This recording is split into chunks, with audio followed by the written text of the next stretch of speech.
8 মাসের বাচ্চা কাপড়ে প্রস্রাব করে দিলে সেই পোশাকে সালাত আদায় হবে নাকি পুনরায় চেঞ্জ করতে হবে? 8 মাসের বাচ্চা ছেলেও হতে পারে, মেয়েও হতে পারে। এখানে আমরা দেখি যে ছেলেরা যদি শুধু মায়ের দুধ পান করে এবং বাইরের কোনো খাবারও না ধরে, তাহলে 8 মাস, 1 বছর, অনেক সময় 2 বছর পর্যন্ত তো শিশুরা মায়ের বুকের দুধ পান করে। তবে বছরখানিক হয়ে গেলে দেখা যাচ্ছে যে সে বাইরের খাবার খেতে পারে বা তাকে খাওয়ানো হয়। তাহলে এই 8 মাস পর্যন্ত বা তারও বেশি পর্যন্ত যদি এই শিশু ছেলে হয় এবং মায়ের দুধ ছাড়া আর কিছুই পান না করে, তাহলে তার ক্ষেত্রে নবী সাল্লাল্লাহু আলাইহি সাল্লামের বক্তব্য হচ্ছে ইউনদাহু মিন বাউলিল গোলাম, যে ছেলে শিশু যদি প্রস্রাব করে, তার প্রস্রাবটা গায়ে লেগে যায়, তখন পানি ছিটিয়ে দিলে চলবে। ওয়ুকসালু মিন বাউলিল জারিয়া, এবং মেয়ে শিশু যদি হয় তাহলে তার প্রস্রাবটা ধুয়ে ফেলতে হবে।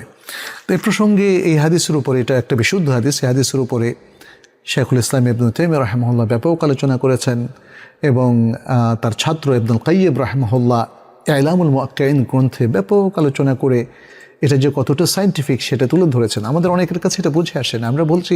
আমরা অনেকে মনে করি যে এখানে ছেলে আর মেয়ের মধ্যে আবারও বৈষম্য করা হলে আসলে বৈষম্য নয়।